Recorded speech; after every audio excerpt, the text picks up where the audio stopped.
welcome to today's Ask the Experts webinar, Bringing Up Boys in a Digital World.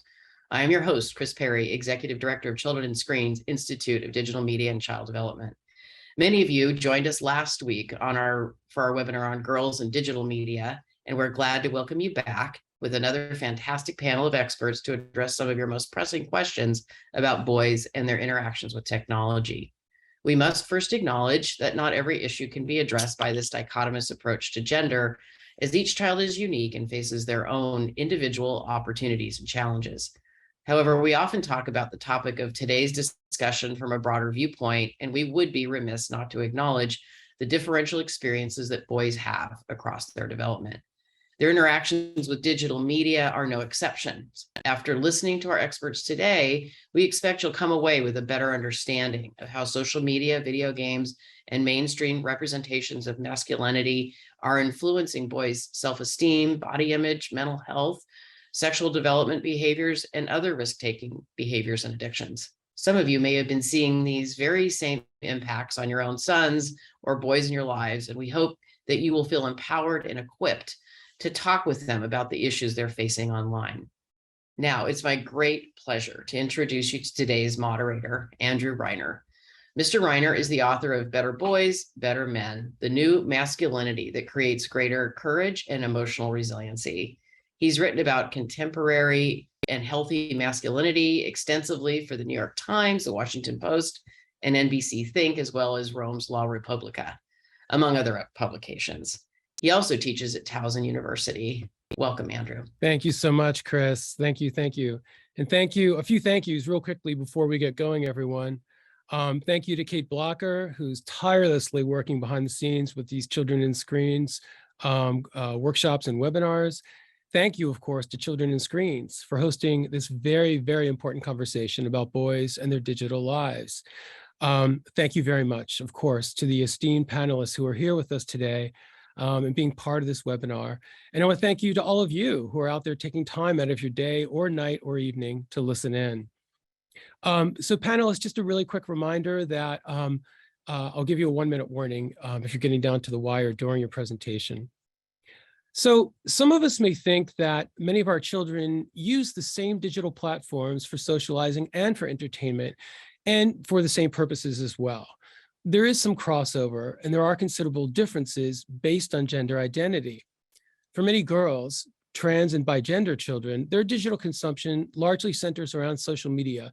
So think Snapchat, Instagram, TikTok, where they can hopefully maintain their social connections, their relevance, and align with their identity with their peers. Now, many boys, many trans and bigender children use these same platforms, but a little bit less than girls, and for different reasons as well. Boys are more drawn to digital spaces where they too can develop social connections and bolster, yes, also flex their social status. But for boys, their digital lives are also spaces where they look for blueprints about their gender identity, about what it takes to become a competent man. This is why many boys look to cyberspace as a place where, apart from parents, they can have their present and idealized identity as competent ascending men reflected back to them. These are also spaces where boys are getting the same messages they receive offline from fathers, yes, even mothers too sometimes, from teachers, coaches, and peers who identify as often as male and female, that being cocksure, physically strong, and aggressive will make them more successful men.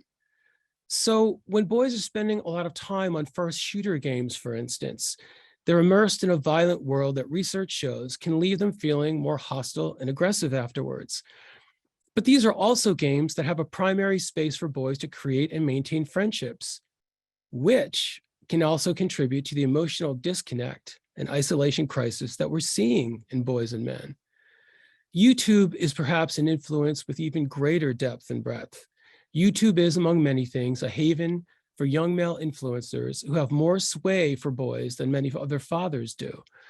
As with the social media, this is a space where many boys are taught about the need to have what I call a monobod, which can lead to body dysmorphia, a big chest, biceps, six-pack abs. We're all familiar with this. It's also where they're directly and indirectly swayed in their political and cultural worldview, where many white nationalist groups first engage with and lure boys who feel alienated and culturally rejected. Finally, YouTube is an orbit where many male influencers preach unhealthy forms of masculinity that often discourage hard work and encourage style over substance. For example, how wealth and its trappings are key to successful masculinity. So clearly, we have a lot to talk about today. So let's get started with our first panelist, Jason Nagata. Dr. Nagata is a pediatrician and researcher specializing in adolescent medicine at the University of California, San Francisco. He researches digital technology use, body image, and eating disorders among teens, and edited the book, Eating Disorders in Boys and Men. Dr. Nagata.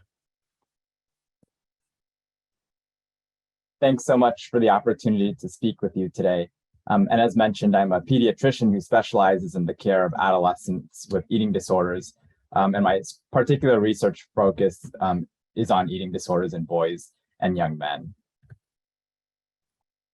I wanted to start off by telling the story of one of my patients, who we'll call Johnny, a 16-year-old runner.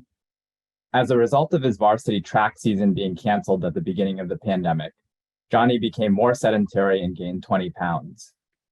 Stuck at home, he spent countless hours browsing Instagram and other social media sites, where he discovered muscular teenage boys who publicly shared their workout and dieting regimens, gaining thousands of followers in the process. He began to emulate these influencers, counting calories while upping his fitness goals. When sports seasons resumed, Johnny hit the gym with his teammates, but he also added on individual runs, Peloton bikes, HIIT training workouts, exercising in excess of 5 hours per day. He became so obsessed with fitness and dieting that he stopped seeing his friends in order to keep up his intense workout schedule and minimal calorie count. His behaviors persisted for months before anyone realized that he had developed a full-blown eating disorder, and by the time he was evaluated by a physician, he needed to be hospitalized for medical instability. Johnny's story highlights the understudied and underrecognized aspects of body image and eating disorders in boys. Most body image and eating disorder research is focused on thinness and weight loss, particularly in females, and there's relatively limited body image and eating disorder research focused specifically on males. But we do know that the idealized masculine body image has become increasingly large and muscular.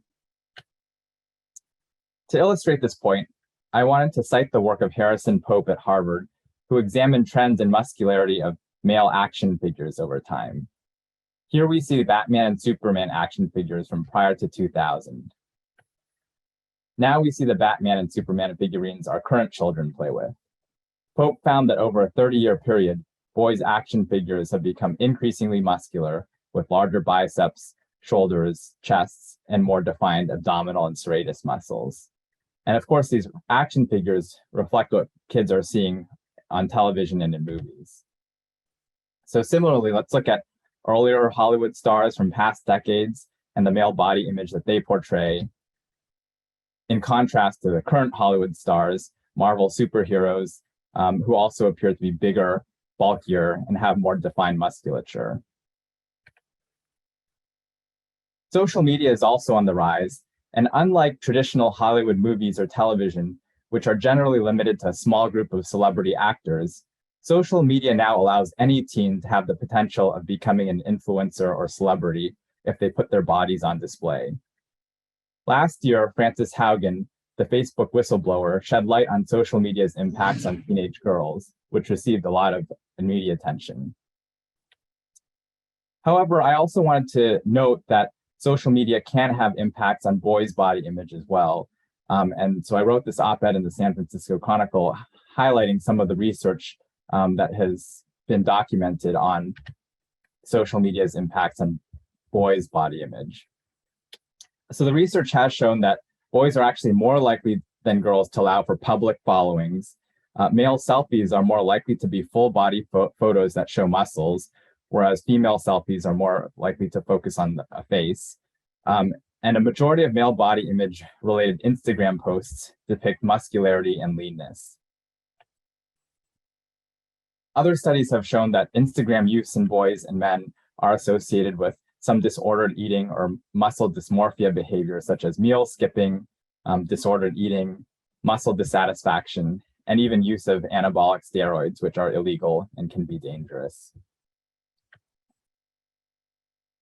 So while the initial press of the Facebook whistleblower focused on impact on teenage girls, there has been more research and media attention recently on how boys can have eating disorders and social media can contribute to these phenomena.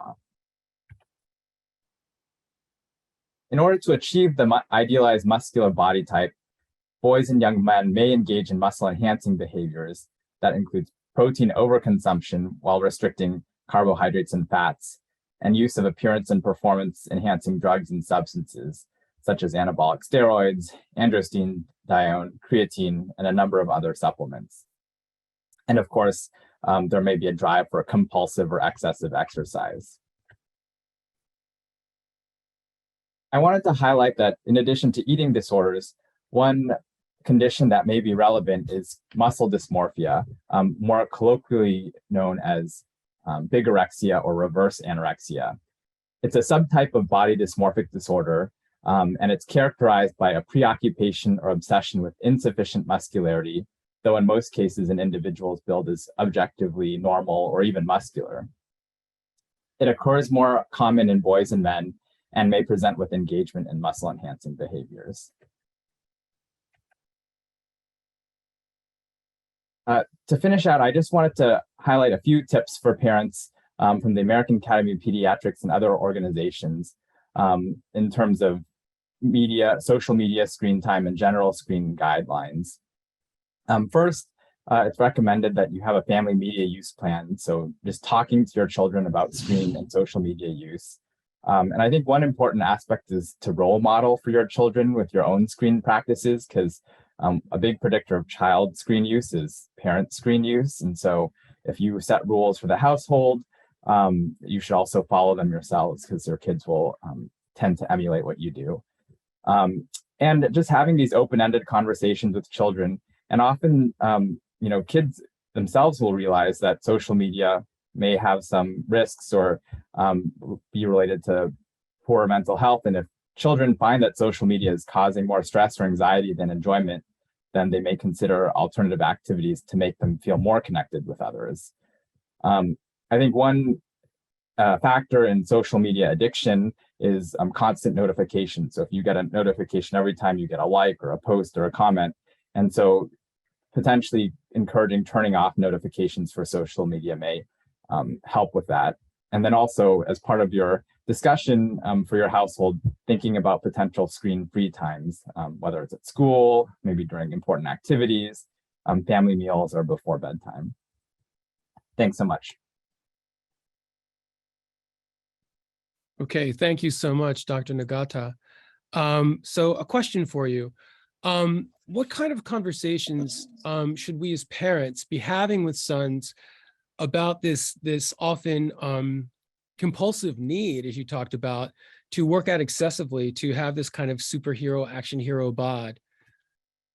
Thanks. I think that's such an important question. And I actually just want to commend you for that thought. I think any conversation actually with boys about, some of these pressures to work out excessively or about body image is so important, because most boys will never have anyone talk to them about this because it's so underrecognized.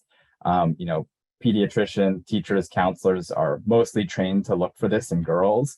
And so I think just even having any conversation about these issues is a really important first step. And I do think that there is a conversation about balancing benefits versus risks, because, of course, some amount of physical activity and exercise is healthy and recommended.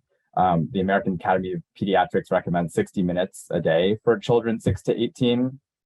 But on the flip side, we actually know that overall, boys who are on screens a lot of the time, especially for television, internet browsing, or video games, actually are mostly sedentary, and most kids actually don't get the recommended physical activity.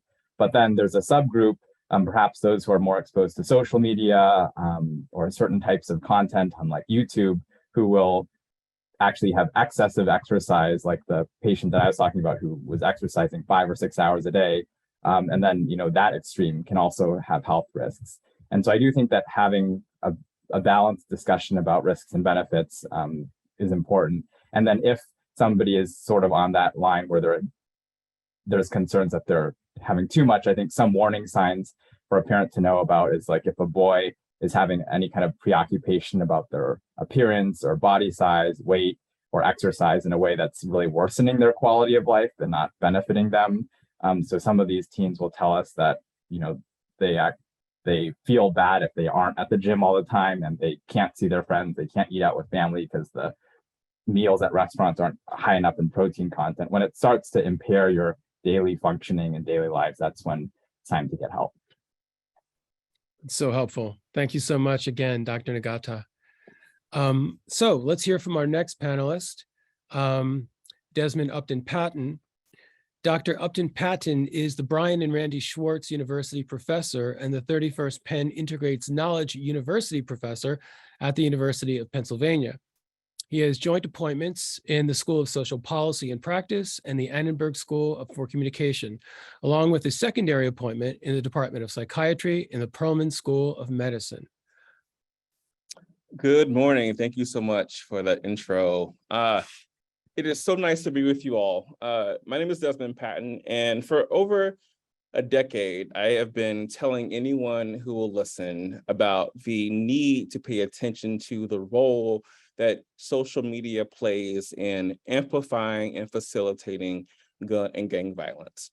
I started this work over a decade ago as a violence researcher and a social worker in the city of Chicago, where young boys and men in the south and west sides of the city brought me into the fold to understand how they would navigate safety in their communities by paying attention to social media, which then alerted me to the ways in which social media may also indicate or trigger potential violence offline as well. So I started this work over a decade ago, and I was conducting qualitative interviews with high-achieving Black boys and young men in the city of Chicago, and a number of them were telling me about a beef that was unfolding between two very well-known rappers on the south side of Chicago who were both in rival gangs. And one of those individuals posted their exact location on Twitter, because he was fed up with the back and forth, and within 3 hours, he was murdered in that exact location. So I was very concerned about the impact of Twitter in particular in amplifying and escalating that particular event. Went to the literature, and there was absolutely no literature on this particular phenomenon. So with colleagues from the University of Chicago, we wrote the first paper to put some definitions and some parameters around this idea that, 10 years ago we called internet banking, a play on the phrase gang banging. This isn't a term that I would use today. I think it focuses too much on particular types of behaviors and also conjures up pathological ideas about young Black boys. However, it is important that we consider and we continue to think about the impact of social media on the lives of young Black boys and men. So in the paper, there were a couple of things that we noticed. And so what we did is that we engaged in a systematic review of the computer-mediated communications literature, the masculinity literature, and the hip-hop literature to try to define and try to understand what we might be seeing. Some of the things that came out of this investigation is that we saw a number of examples of young boys using Twitter and other social media accounts to amplify their affiliations with gangs and to also express interest in gang involvement as well. There was also a function in which one could get higher visibility, celebrity, and notoriety through their posting behavior by amplifying ideas around bravado and a masculinity that suggests that they were tough and willing to fight at a moment's notice. And it was also a way of building a network, right? To have a network of other individuals who might be gang involved, who may live in the neighborhood, to stay connected in that way. And also counter to that is to also be able to follow individuals who are adversary to one's group or neighborhood as well. What we also know from prior literature is that there is a major idea around respect and disrespect. And one of the major triggers that we have noted in our work is that when there is a function of disrespect between rival individuals, crews, or cliques, this is one of the main examples that facilitate offline violence from online communication and engagement as well. And so another thing that we did is that we wanted to try to understand, well, how did we get here and what is the role of masculinity? One of the things that we did when we interrogated the literature is that, and when we spoke to other young Black boys and men, is that a number of individuals felt rejected from the political market, that their intersectional identities were not wanted, not desired, that the ways in which racism played out affected their ability and their marketability within the economic market, which then informed and influenced feelings of rejection and powerlessness, failure and inferiority as well. These are also the same group of young men that are a offshoot of the hip hop generation, right? And products of parents who were part of the civil rights era as well. And also individuals who have heard and experienced narratives around homicides in Black communities and the incarceration epidemic that happens in Black communities as well. And so one of the things that I think hip hop has played a role in is it becomes a reflection of the environment that young men, in particular high rates of, who live in neighborhoods with high rates of community-based violence, are experiencing harsh realities that are a reflection of the music. And so the music, the lyrics also end up being posted on social media, which have various levels of interpretation. And at times, those interpretations of lyrics, in particularly in drill music, can then lead or trigger offline violence as well. One quote that we came across from some interviews is from a young man in Chicago who said, "If they say I'm a thug, I'll be a super thug. If they say I'm dangerous, I'll become super dangerous. If they say I'm creating into a criminal, I will create and advocate a criminalized identity," right? So this is the buying into ideas of white supremacy and white toxicity that influence how young men are seeing themselves, and it becomes a reflection of the types of posting behavior that we may also see on social media as well. So I think that it's critically important that anyone who is working in the area of gun and gang violence and with young Black men who are living in these particular types of neighborhoods to think about the amplification of social media behavior and engagement. I think that social media is a place that a lot of young boys and men seek public love and recognition of their intersectional identities and their manhood, and to reinforce a sense of self. It also anchors a space for legitimizing and delegitimizing street credibility as well, based on who you're following and the types of images that you post, the types of music lyrics that you post as well in your broader connections. But it also allows individuals who feel dehumanized to craft an alter ego that is an aspirational self that may also include ideas around posturing hypermasculinity behaviors as well. Another quote from a young person from Chicago is, "Social media outlets are a means through which individuals can display how they keep it real in a position that was once occupied by hip hop. So now the engagement and connecting to hip hop has transitioned and amplified through social media behaviors and connections as well." I think it's really important for parents to be having conversations with young people about their digital life, to be very thoughtful around trust and rapport, right? So not to over surveil, but to introduce conversations about, where are you posting? Where are you hanging out? Who are you talking to? Are you learning any new things on social media, to get deeper into the types of connections and engagements that young boys and men are having online? Thank you so much. Thank you so much. Lots to unpack there, Dr. Patton. Thank you so much. So question for you. You spoke at the beginning of your presentation about how social media is often being used to actually amplify violence amongst some of the gang members that you spoke of. So you spoke a little bit about this at the end, but I'd love to hear a little bit more. I think, more parents would be interested to hear. So if social media can be used to amplify the violence, can it be used to change the narrative for a lot of these boys and young men that violence amplifies their street cred? So social media is a really complex space, and it's one that really hinges on interpretability.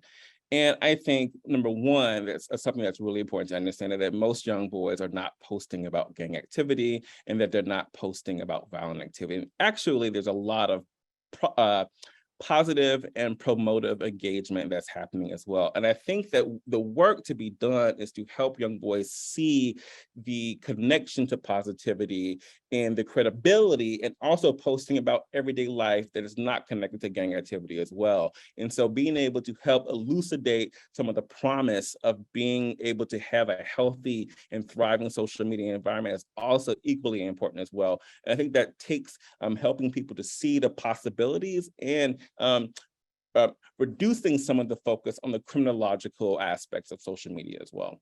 Thank you. Really quick follow-up, because we do have a minute or two. So in terms of focusing on the positivity, as you know from your research, so much of the violence, the reactive violence, stems from deep feelings of shame, right, with masculine identity, right? So is positivity enough in the messages on social media to help a lot of boys and young men recalibrate the ways that they're thinking about their power as men? And is positivity enough of a message to really cut away at that deep well of shame that they feel over having to prove themselves through violence as men? No, you're absolutely right. It is not enough. I think that it is a part of the overarching story, but this is a holistic approach, a transdisciplinary approach that needs all hands on deck. We need stronger social media regulation around content moderation. We need teachers and social workers and clinicians to be having these deep conversations about individual social media lives. We need to help people find joy online as well, to help connect young people to various outlets on social media and offline to help people experience more joy as well. So positivity is important, but not the only piece. And we also need to help because once folks are online, they have to go back to their families, back to their neighborhoods, and oftentimes they're not experiencing the same amount of joy that they could as well. So we have to have the thread that loops us between our digital life and our offline life as well. Love it. Thank you so much, Dr. Patton. Okay, so now let's hear from our next panelist, Soraya Giaccardi, who is a senior researcher at the Norman Lear Center at the USC Annenberg School of Communication and Journalism. Previously, Ms. Giaccardi served as Associate Director of Research for the Gina Davis Institute on Gender in Media.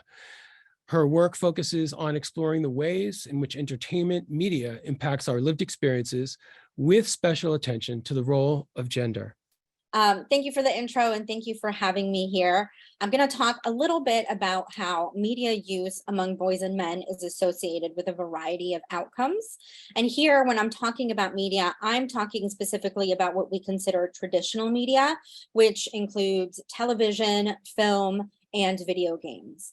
Now, the broader literature has found that higher media use among boys and men is associated with a variety of things, including risk-taking behaviors. And risk-taking is a broad concept, right? So the literature has looked at that in various ways.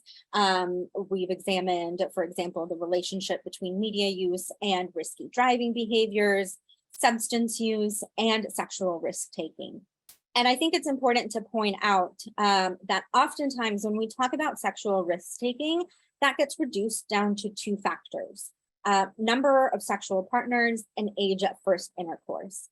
And while those two things are very important and they do give us valuable information, I think that we miss a lot of information about sexual well-being when we focus only on those two things. So for example, I am also very interested in attitudes and adolescent understandings around consent or coercion, right? Do adolescents understand that coercion is a spectrum of behaviors? We're not just talking about physical aggression, but we're also talking about verbal coercion or using substances like alcohol or drugs to gain sexual access. Media use is also associated with emotional withdrawal or emotional restrictiveness.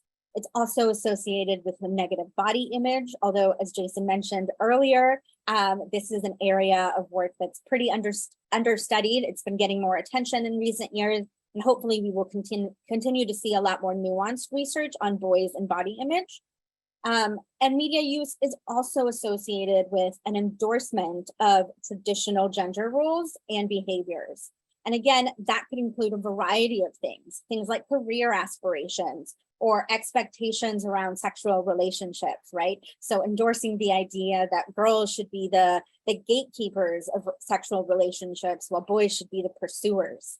And it also, I'm going to give you one example, and this example is actually among a sample of adult men. And the reason I'm going to give a sample using adult men rather than boys is because I want to highlight that media impacts us all, right? Even us as adults. There's extensive research showing that media impacts our attitudes, our policy beliefs, our policy support for a variety of social issues.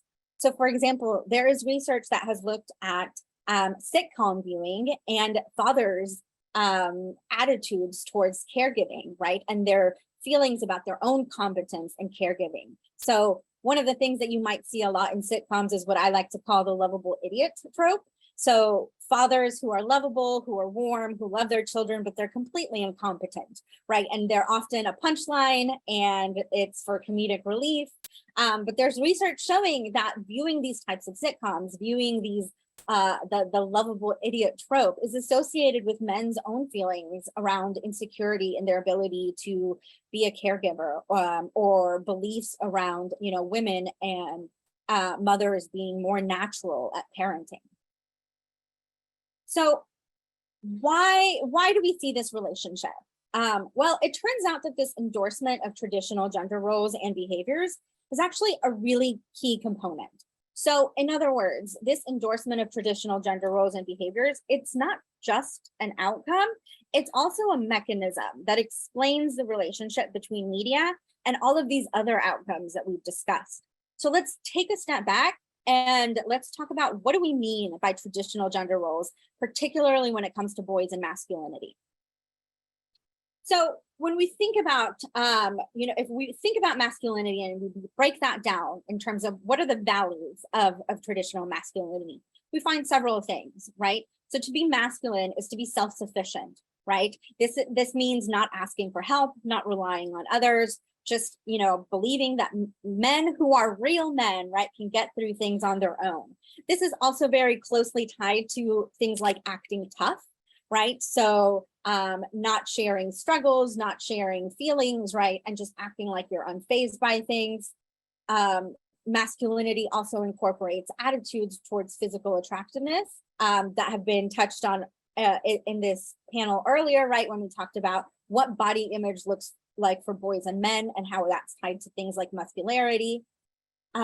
Masculinity also includes this endorsement of rigid gender roles. So this idea, once again, right, women take care of the household, men are the breadwinners, right?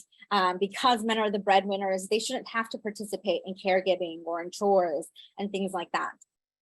Masculinity also includes a component, right, that endorses heterosexuality, oftentimes through homophobia, right? So this idea that a real man is always interested in sex, is heterosexual, right? And that if you're gay, you're not, quote unquote, a real man. This is very closely tied to this notion of hypersexuality. So hypersexuality is one way in which we can display masculinity, right? By, again, endorsing this idea that real men should have as many sexual partners as they can. They should speak about it openly, right? It should be a way in which they can prove their masculinity. Now, it also is associated with aggression and control, or this idea that men should be able to use violence and get respect whenever necessary. Now, all of this is important to understand because the research has told us that manhood and masculinity is precarious, which means it's hard to earn, it's easy to lose, and it must be proven repeatedly. And I have one 30-second commercial to show you, to play for you, that I think does a really excellent job of showing how precarious manhood is. So let me show you this example, a 2014 commercial from Summer's Eve. Did you know Summer's Eve cleansing wash is pH balanced and gentler than soap, which makes it perfectly formulated for a woman's V? Huh? Did you know you're using it?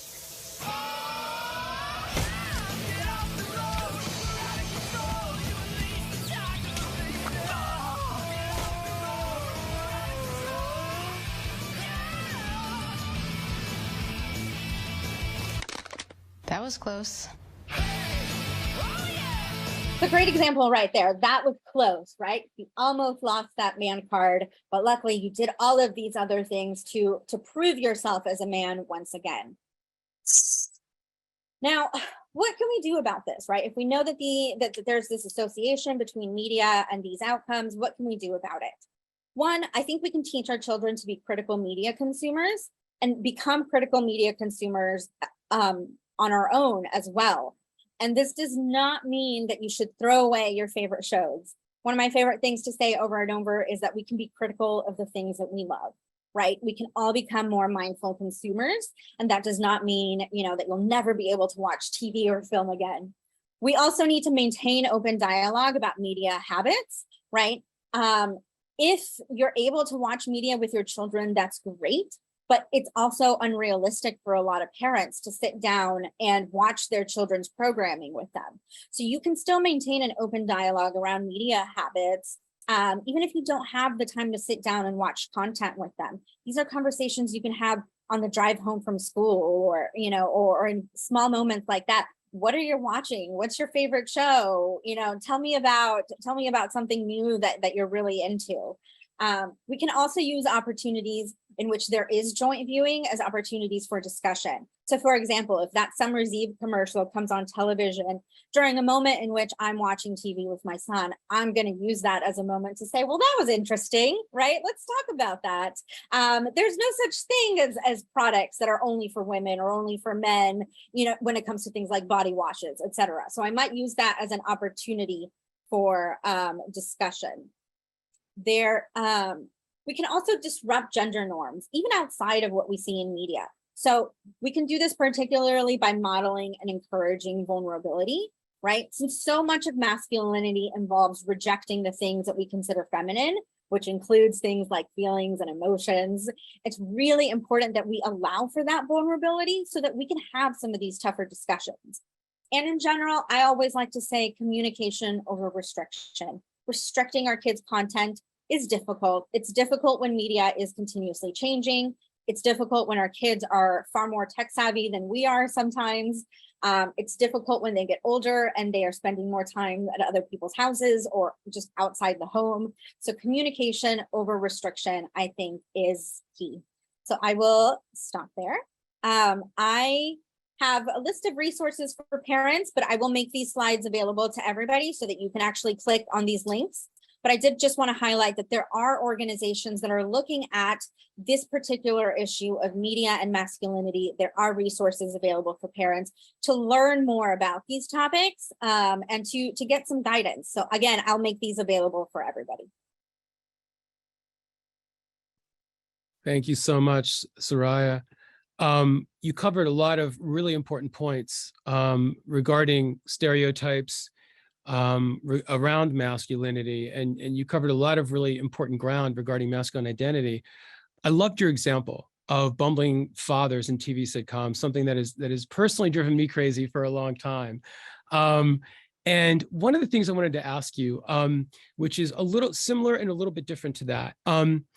One of the things I've noticed in doing my own research is that there's a lot of social media memes and videos which show a lot of fathers nurturing and showing wonderful affection to their daughters, doing sports together, wearing tutus and dancing together, doing their hair, which is all wonderful developments for a lot of fathers. Do you think from your research that if fathers were shown on social media, showing a similar kind of affection and nurturing to sons, that maybe this could shift the paradigm for how a lot of fathers think they should raise competent boys?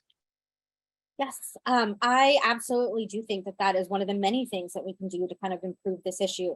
right? I think that oftentimes, I've looked at media across a variety of types of media. So I've looked at television, at film, at video games. And one of the striking things to me is that a lot of the common depictions and themes that we see across all of these formats, in TV, in film, in video games, etc. So we're literally inundated with these messages. And they are, often we're so inundated with them that it's hard to catch them and it's hard to see them. And the moment that you catch them, you can't unsee them. Then you're going to start noticing them everywhere. And so I do think that showing fathers, right, as warm, as loving, as invested in their children's lives, as participating in their kids' lives by sharing in duties like helping with homework, picking kids up at school, dropping them off, is a part of how we change the narrative of fatherhood and a part of how we move that needle. Great. Thank you so very much. Thank you. Thank you very much, Soraya. Okay, so now let's hear from our last panelist, Edward Spector. Dr. Edward Spector is a nationally recognized expert in digital addiction. Since 2009, Dr. Spector has specialized in the treatment of compulsive tech use in his Maryland-based private practice. Dr. Spector. I'm so glad to be here. Kudos to Children's Screens for putting these together. It's always hard to be on a panel where you're the last person talking and everyone was just so great. So I'm going to do my best to keep up with my peers here. So my practice, which as was just said, started in 2009. When I started that, I'm going to go out, I'm going to create this practice where everyone who comes to see me, we're going to help them with compulsive tech use. I always assumed that gender-wise, there would be a spread. There might be more males than females, but that there would be sort of a mixture. And that never panned out the way that I thought it would. Based on the literature, you'd think that there would be a mix. But just for a point of data, 100% of my clients who are coming for tech addiction, their assigned gender at birth is male, 100% for 12 years, with no exceptions that I can think of, which is pretty striking. And I've thought a lot about that. And I remember in graduate school learning about mammals, and that for all male mammal species, when they're adolescents, they do rough and tumble play. And females in mammal species do grooming. And if you actually, they know which part of the brain is sort of associated with this, because if they destroy this part of the brain, if they damage this part of the brain in the male species, the boys stop doing rough and tumble play and the girls stop doing grooming. And in terms of gaming, I really think of this as the sort of modern day sort of electronic version of rough and tumble play. And that's what we're sort of dealing with here, and why that might explain, I'm not a researcher, but that might explain why there's such a disparity in terms of gaming and other, how boys and girls, guys and gals are different in terms of their tech use sometimes. So before I dive into sort of parents, what do I want you to do? I just want to say one other thing, which is that if your child or someone you love is exhibiting a compulsive pattern around technology, in my practice, those people never come in with just that problem. There is always comorbidity. There are these sort of 4 best friends to compulsive tech use, and sometimes all of them are in the room at the same time with me. And it's good for you to know what those are, because oftentimes compulsive tech patterns are really a symptom of or somehow related to real mental health concerns. And the most 4 common problems that I treat are anxiety, ADHD, autism, and depression. And you can understand how all of those kinds of problems will lead to a compulsive pattern. The road that gets you to the compulsive pattern is often the road that gets you out. So if you are someone you love is struggling with compulsive tech use, you want to be sniffing around for some of what these other problems are, and that the treatment needs to include both how do you handle compulsive tech use and how do you handle these conditions as well. So let me pivot back to sort of what parents should do. And what I love is that, not having coordinated particularly with all of these panelists, we kept on hearing what is my primary message to parents, which is to create an ongoing dialogue. And I'm going to talk about ongoing dialogue At some point, all parents are also going to have to monitor what their kids are doing. They're going to have to set limits. And on some level, I'm going to push that you try to participate with your kids when appropriate as well. Now, I think the most important part is the ongoing dialogue. And how this dialogue looks is important. So I think of the Hamilton musical, the talk less, smile more. When you have this dialogue, you should be eliciting conversation where they talk a lot and you listen. And you should approach that with curiosity, with good questions, and ideally a non-judgmental stance where you're not going to jump on them for how they did the wrong thing or how that's reprehensible, but just to really like get them talking and taking in a lot of information. If you are participating with them, so you're like doing TikToks with your kids, or like you're on Instagram and following them, and you're connecting about YouTube, then you can have discussions with them, which is where the parenting happens. These online discussions, how do you have them? One is to sort of set aside in your mind when you're going to have these conversations. And I would recommend that when you do them, you're not just staring across like the table from them being like, okay, now we're going to talk about technology, that there's a activity that you're doing while chatting with them. And that way, just in general, anyone who works with adolescents, if you're not staring them down and you're doing something while you talk, it's less intimidating and they're much more likely to be open with you. So go for a walk and talk about it. I like the example of like while you're driving home from carpool or whatever. But to have it be more sort of organically just happening while you're both overlapping is really helpful.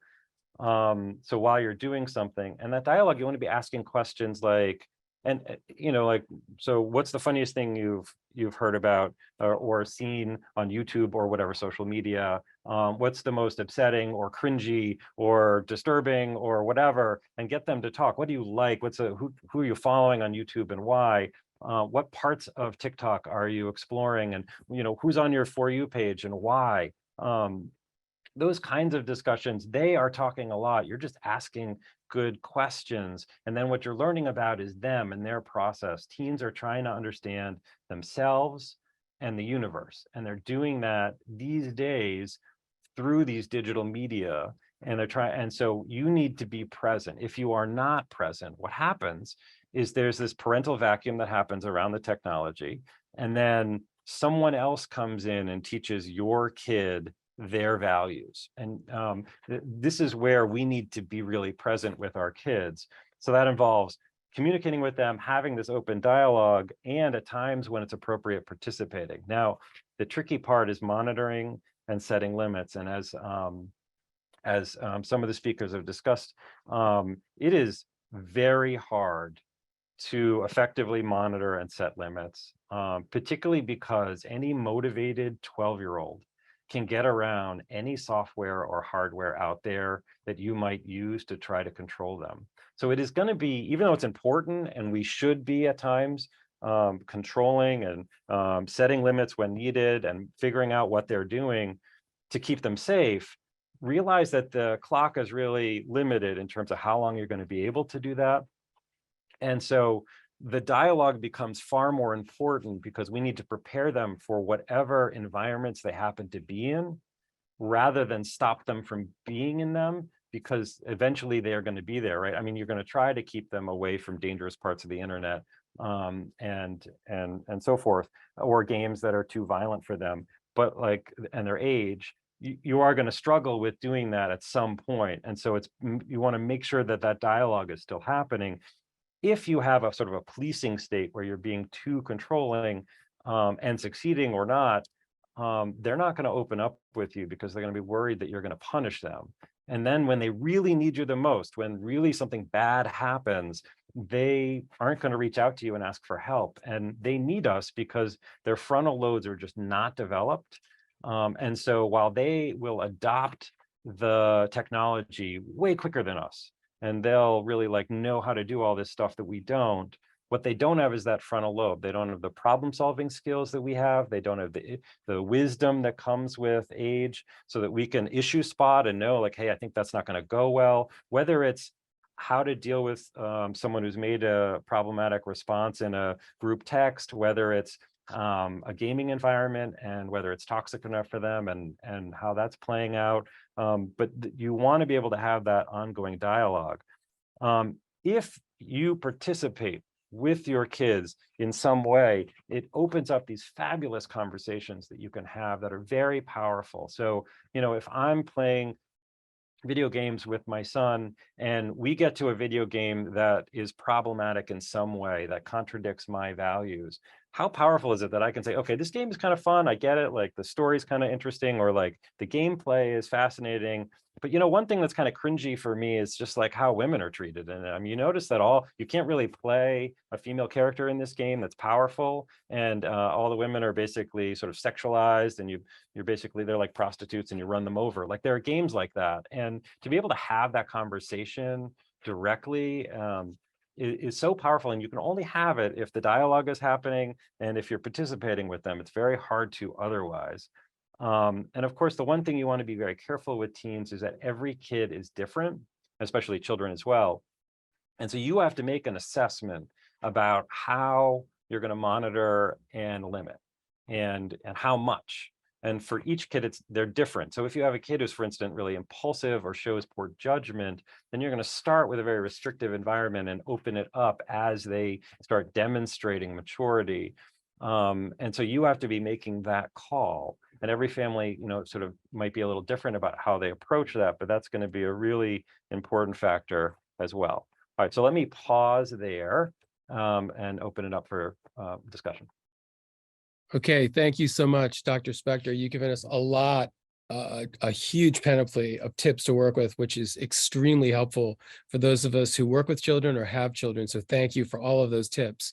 So yeah, here's the question that I have been itching to ask you, and I think a lot of parents that I have spoken with have a similar question. A lot of us who have sons who game a lot have difficulty getting our sons to stop gaming after, as you said, an allotted amount of time. This is something so many of us can relate to. There's just this power play, this power struggle. What are one or two things that we as parents can do to diminish this power struggle that goes on, that many of us have with boys, our sons, when we want them to get off and stop gaming? So one of the first steps in any sort of parental situation is to, before you get into the power struggle, to really understand what's going on. So you start with curiosity and questions, right? So it's, okay, how come every night when it's time for dinner, we say it's time for dinner and you don't get off, and you get real salty and problematic, and it could have explodes. What's going on? What game are you playing? Because oftentimes the game that they're playing, the situation that they're in, like parents don't understand that some of these games are really hard to stop in a like a short time frame. So for example, most games, particularly teen games, you're playing with other people, and those other people, you're in a match and it's 6v6. And so you started a game where there's like 12 people playing, and if you stop abruptly, the game ends for 11 other people, and those might be people they might be your friends at school, and you can be banned from the game if you do something like that. Like, it may be that this kid is actually struggling with how to navigate a social situation, irrespective of gaming. Like, you wouldn't come in the middle of a basketball game and just grab the kid and be like, hey guys, the game's over. Like, and that's sort of what's happening in this digital form. So first is to understand, are they having a hard time because of maybe executive functioning skills, or they're just not planning it out well, or social pressure to like play another match when they shouldn't? And so often what we'll do is we'll back up and say, okay, if dinner is always at 7, then what's the latest point at which you can enter a match and have it be realistically over by dinner time? Which is like a lot of executive functioning skills that many of our teens, particularly teen boys, are not able to do. And so once you give them the real number, the real time, and a reminder, like, okay, it's 6:15, so like, this is the last match, where are you? Okay, so don't start another match. Like, once you start doing that, they can really pull away. And some games are better for doing this than others. So I've had a lot of success with family conflict where we simply shift to different games that are easy to just jump off of right when we get to a transition point. So that's an example. That's great. That's great. Thank you so much. Thank you for that, Dr. Spector. Okay, so this is the group discussion Q&A time. And the way we're going to work this is quite a few, we have quite a few questions that have been sent in. I'm not sure if we have more time for any more questions to be sent in, but I know that we have about 4 questions for the panelists. What I'm going to do is go ahead and share the questions and have some panelists, jump in and see what they can offer in terms of responding to your questions. The first one has to do with pornography. This one has, it says a lot of questions about assumptions that this is normal for boys. How should we address and talk about concerns around porn addiction and aggressive content in pornography? To start us off, Soraya, is that something that you could speak to? Yes, I would love to. So I think one of the unique challenges to pornography is that it is marketed as being quote unquote real, right? And the same is true with, for example, reality television, right?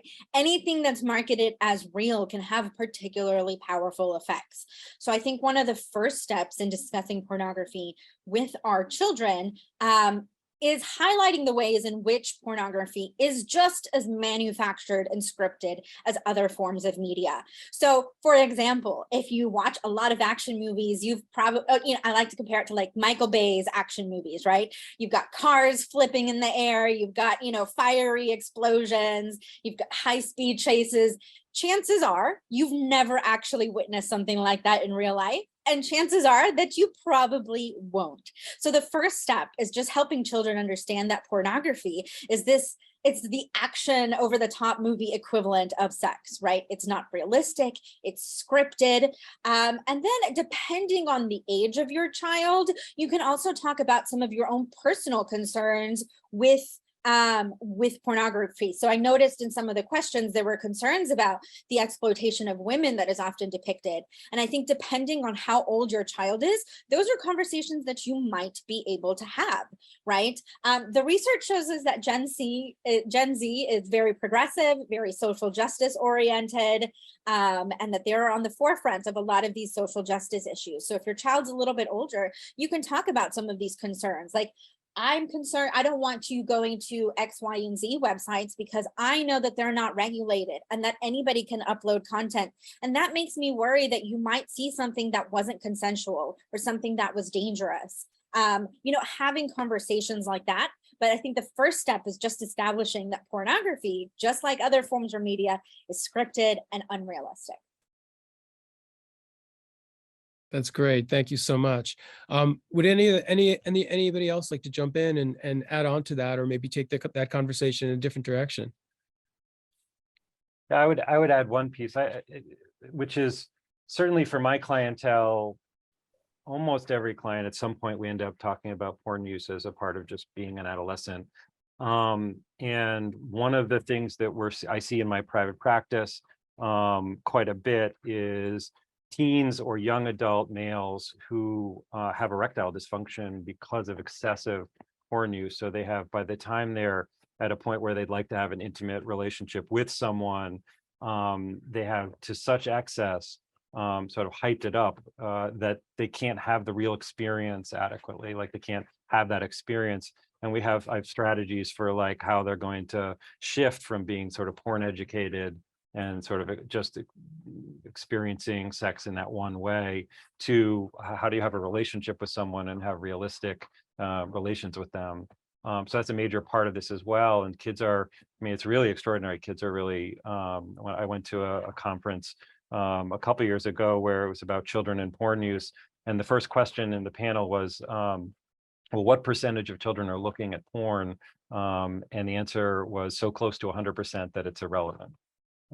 So we're seeing the kids are getting exposed to it. So we have to prepare them for it. We have to have that discussion, which is very uncomfortable for a lot of parents. But to really not be afraid to talk about that when it's appropriate, when they're old enough, when you think it's a good moment, is going to be essential for raising healthy kids. Yeah, thank you so much. And as you were saying that, talking about the discomfort of that, I'm thinking, it's such a trope right? Where you're watching TV shows or movies and the parent wants to talk about sexuality, the child, rolls his or her eyes and there's this kind of comedic moment. I can't even, the idea of broaching porn just sounds so challenging, for so many people when just broaching sexuality itself is so challenging. There's another question. Are media representations changing and or exaggerating male gender norms? Are media representations changing and or exaggerating male gender norms? Any thoughts on this one? I think that we are seeing changes over time in depictions of not just men and masculinity, but women and femininity as well. The progress is very slow, and there is still quite a bit of, typically progress first comes in the form of just the number of men versus the number of women that you show on screen, et cetera, rather than changing the actual themes, the narratives about masculinity that we're seeing. So there is progress occurring, but I always like to point out that yes, that progress is slow, and that a lot of that progress has occurred because of consistent pressure put on content creators to improve this. So we can't let up on that. All right, thank you. I'm curious to hear if any of you can speak to, along the lines of this question, the idea of any positive shifts you see happening on social media, let's say, or any digital space, in terms of representation of masculinity in any of the spheres that you guys are familiar with. Just to quickly add, I think that we're observing some really positive conversations around mental health, particularly from young Black boys and men who are having really vulnerable conversations about their mental health, the types of services they're accessing, and how they want to connect with other boys and men in this space as well. So that's been one of the most positive things I've seen across various social media platforms. I'm so glad you brought that up, Dr. Patton, because that really is something that, as a lot of us know, is finally coming to the fore, and it's a lot of it is just too little too late, but we desperately need it. One of the things that that a lot of us know is that there's a lot of resistance amongst boys and men, especially younger men and older men, in terms of going for help. One of the things, though, that I don't know if in your work at all with young males, Dr. Nagata, in terms of if you've noticed any kind of underdiagnosing or misdiagnosing depression, if that's something that you really have noticed for a lot of young men, because one of the things in my own research I've learned is that there, in addition to the resistance that so many men feel about getting mental health help, there's also a lot of misdiagnosing and underdiagnosing of depression in boys and men. So there are increasing number of studies which show that, in fact, when the metrics are used that better gauge depression in boys and men, that the gap actually narrows in terms of that gender gap that's so common in depression. Do you think that, Dr. Nagata, in terms of what you've witnessed in your own practice, have you had to recalibrate in terms of trying to pick up on depression in some of your male patients? Yeah, I think that's such an important question. And I just wanted to echo what everyone else has mentioned, that there is still such a stigma and like underdiagnosis of many of these mental health issues in boys and men. And so definitely we have seen lots of teenage boys who are not referred to care or not diagnosed. There are really long delays in diagnosis because either these issues aren't discussed early on, or sometimes even the criteria that even clinicians and healthcare providers have devised are often based on like female data. Like in the case of eating disorders, for instance, like a lot of the criteria for anorexia nervosa was based on like 99% female samples. And so just a lot of the issues that boys face may be missed even within our official like diagnostic criteria. And I do think that the push for medicine and healthcare in the future is more of this like precision medicine, understanding that like everyone is different and there's lots of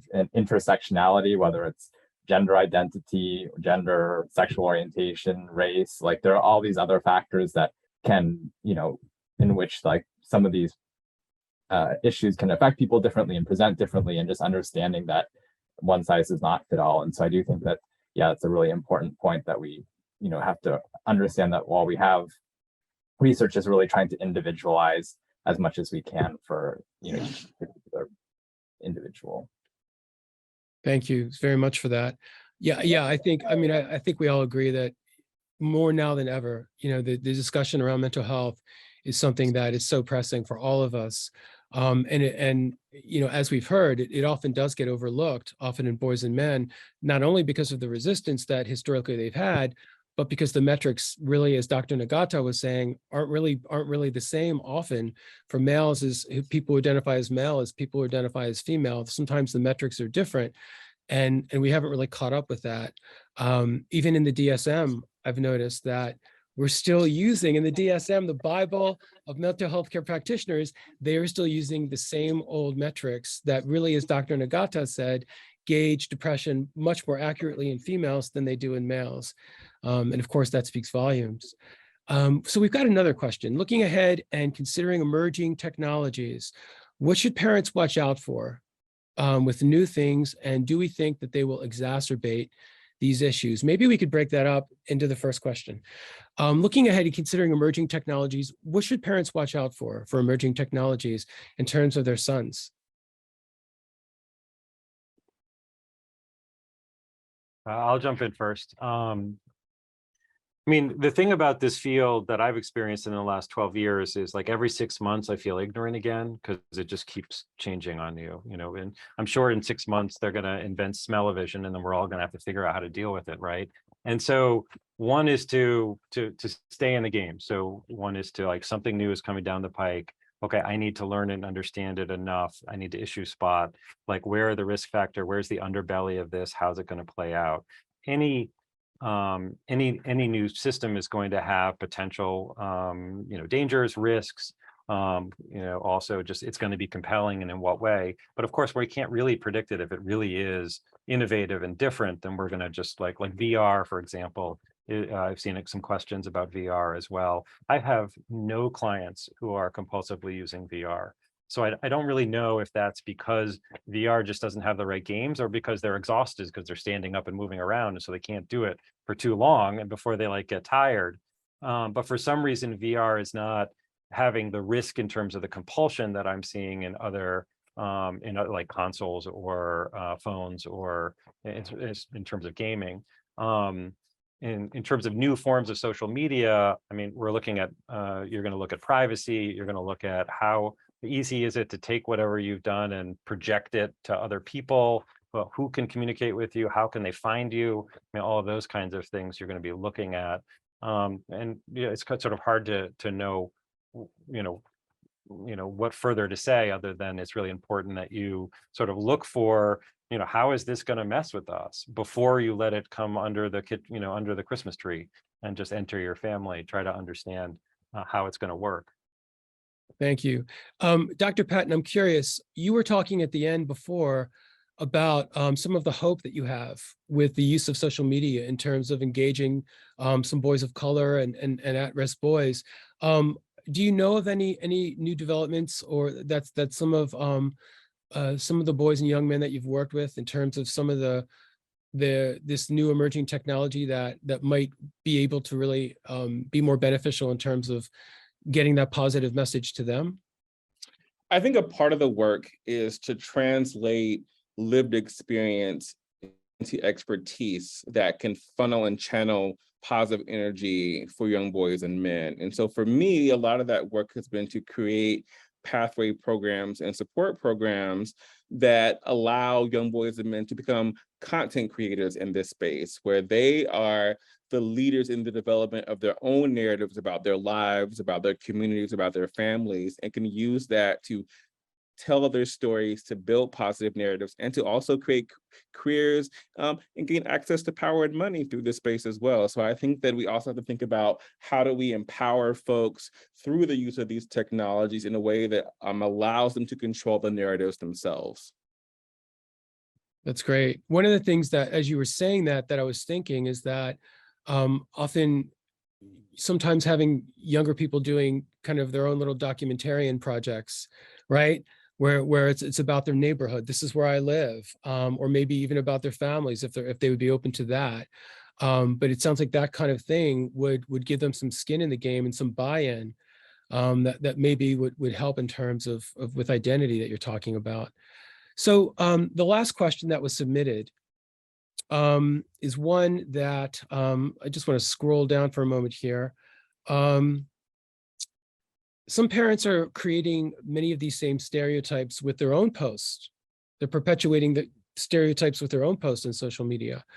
Do you guys have any thoughts on shifting the needle with parents so that they can help in turn shift the needle with youth, with children? Do you think that parents should be posting differently than some of them are in terms of the messages and some of these things? I think a part of what we need parents to think about is that social media is not this virtual thing that folks do on the side. It has real life implications and consequences, and it is a part of life. One of the things that I heard from many community members in Chicago when I was doing qualitative interviews was they kept saying, social media is life, social media is life, but it has not translated into how parents are operating on social media, their own posting behavior and engagement, and how they talk to their young people about social media. So we have to reckon with the real life embeddedness of social media. Could you just elaborate on that a little bit in terms of what this reckoning would look like in terms of for some of us who, of course, are older and didn't grow up with social media? What is that reckoning? What does that need to look like for us to really close that gap? I think a part of it is that we need more education in this space, right? One of the things I'm hoping is that conversations like this for social media companies and nonprofits and others to provide more digital literacy so that people understand more about their digital footprint. And so, when you're in middle school, you learn about what it means to be a US citizen. What we don't have is what it means to be a digital citizen. And that is complicated because it's nuanced, it's layered. But I think introducing the idea and making it more universal could be helpful as well. Yeah, I'll just jump in and say I agree with all of that. And I do think that research has shown that, as I mentioned, like kids mimic what they observe their parents doing. So I do think it's important to role model the behaviors that you want your kids to be following, because they will tend, if you say, oh, no phones at dinner table and you're texting with your friends at the dinner table, they're going to go text their friends. So I think it's just important to role model that. And I think even though this seminar, which is so important, which is focused on children, as has been mentioned, like these are issues that we all face as adults. Like, I mean, we're in front of screens right now. Many of us are in front of screens all day for work. We're texting for work. And so I think that these are all issues that are relevant to us too. And, this has kind of come on, later for us, and we haven't had these digital media courses like in high school or middle school. And so I do think it's, just important to recognize that these are things that we all struggle with. And so I do think that having these open conversations and also like talking to your kids about how you deal with or don't deal with, or like even acknowledging your own struggles, I think can be really important. That's a great point. That really is. Thank you. Yeah. And I think, amen to a lot of that. And I think clearly a lot of us could benefit from having those kinds of conversations. And as was said earlier, when Dr. Spector talked about the idea of, leading with curiosity, I mean, these are ways that we can have these kinds of conversations with our children, which I think would really benefit both of us, going both ways.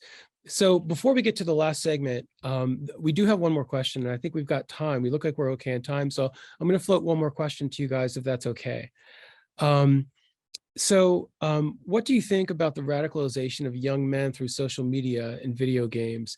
There's a second part to that, but do you all think that there is a sort of radicalization going on either through social media and or video games? Do you think either one of those contributes to any of this? And what is this radicalization? What does it look like? So there has been a lot of recent research specifically looking at radicalization on YouTube. That is a platform that lends itself quite well to this. And it lends itself well to this because boys don't even have to log in and necessarily be looking for these topics to be steered in that direction. And just to harp once again on the importance of communication, I'm going to give a personal example that I would not have even known that this was occurring if my son hadn't told me. So it's becoming increasingly common for kids to use YouTube to watch other people play video games. If you're like me, you don't understand it, but it is it's a very, very popular genre of videos on YouTube. And my son mentioned to me that every time he watched Fortnite videos, he would get commercials for the NRA, the National Rifle Association. I would have no idea that that was happening if he hadn't brought it up. It prompted a really good discussion. And so the thing about YouTube is that oftentimes you've got that automatic play, your video ends and a new one starts, and YouTube curates a playlist. And there has been research, and there have been an increasing number of conversations about the many faults in the YouTube algorithm that is directing kids one way or another. In fact, there's a YouTube app and there's a kids YouTube app. And a lot of parents let their kids use the kids YouTube app freely, thinking that it's safe. But there have even been, controversies and problems with the kids app as well. So I like to tell people, right, not to necessarily trust the YouTube kids app completely, to make sure that they're still having conversations with their kids about that.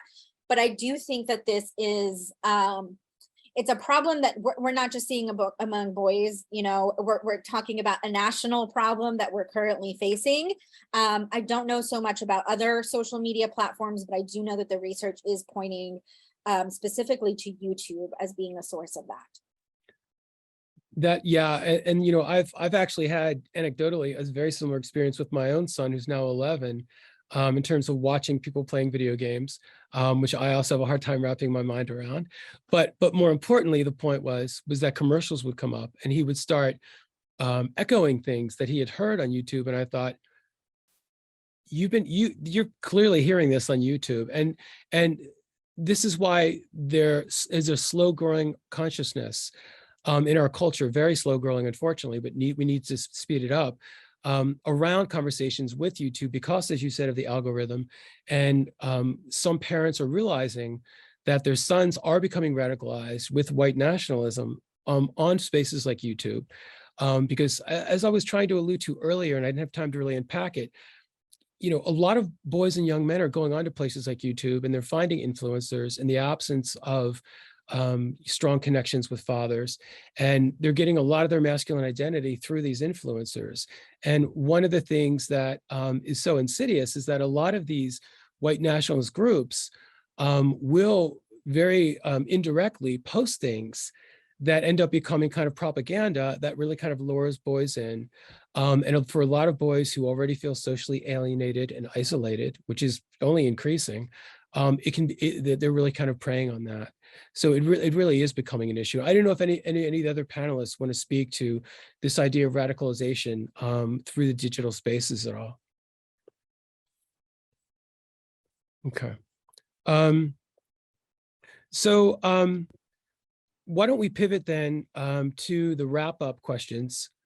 We have about a minute for each of you.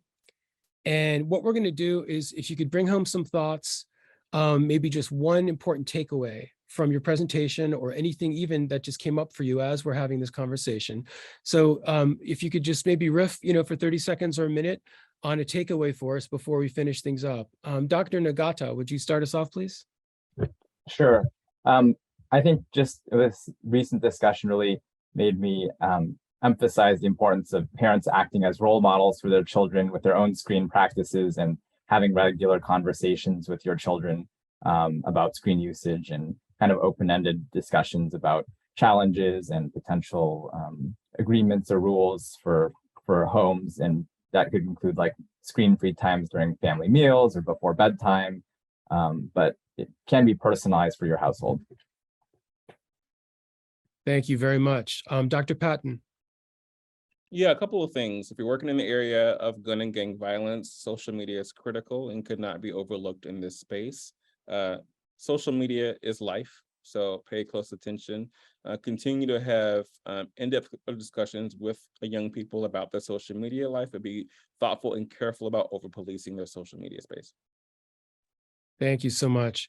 And so we're going to go to Soraya now. And I just want to clarify that Soraya had indicated that I refer to her that way and not by any official title. So I just want to clarify that I'm no way being disrespectful. Soraya, thank you. Yes. Thank you for that. Yes, I am. I eschew all titles, but so I wanted to stress the importance of the communication aspect in addressing a lot of these issues. And I want to highlight, things that Ed and Andrew have mentioned previously, in that some of these conversations are really difficult to have because we as adults haven't figured out how to have them. So much of this work involves doing self-work as well, and reflecting on our own media habits, reflecting on our own attitudes. So I just want to commend everyone that's here watching this webinar, because it means you're doing the work, right? And it's so important, right, to kind of reflect on our own attitudes, our own beliefs, so that, as Ed mentioned earlier, we can have these conversations without judgment. Even if we're very concerned about the things that our children are saying or thinking, and we want to shift their perspectives, we do that without judgment, so that we don't push them away, so that we don't scare them away. And that's very important. Points well taken. Okay, Dr. Spector, bring us home, please. So I'll just sort of return to the ongoing dialogue that needs to happen. And it's intimidating, right, to approach this as a parent, because you have an agenda and like, oh, what if I mess this up? But remember, we're talking about a conversation that's going to have in little 5-minute intervals, like across the lifespan of this kid while they're living with you. And so what you're wanting to do is approach it with that curiosity, as I talked about, the sort of like, we have to sort this out together. Like, you might know more about certain aspects of this.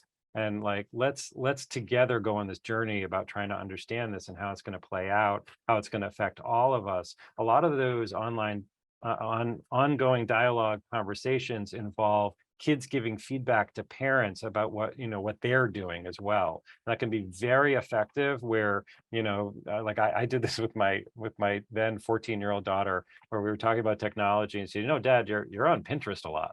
And like, I was like mortified, because like I do this for a living, right? I mean, it's like, oh my God. But like, it was really important for me to be like, you're right. I like cataloging, pictures of jazz musicians in this, weird way.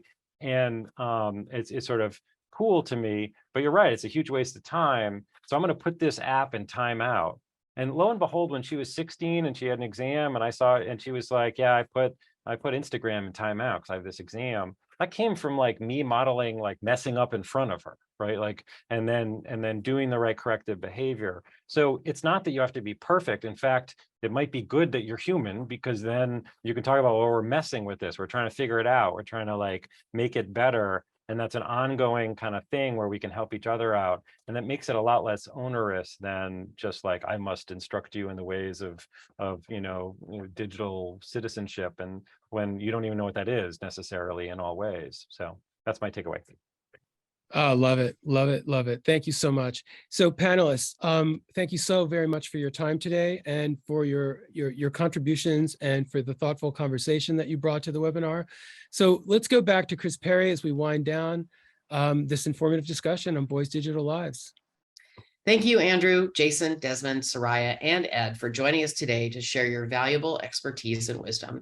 To learn more about child development and digital media, check out our website at childrenandscreens.com, or follow us on all of the social media platforms. Please subscribe to our YouTube channel, where you can also find previous webinars to view. Please join us again next Wednesday, September 21st at noon, for School for Thought, Ed Tech, and Virtual Learning, What Now? We hope to see you there.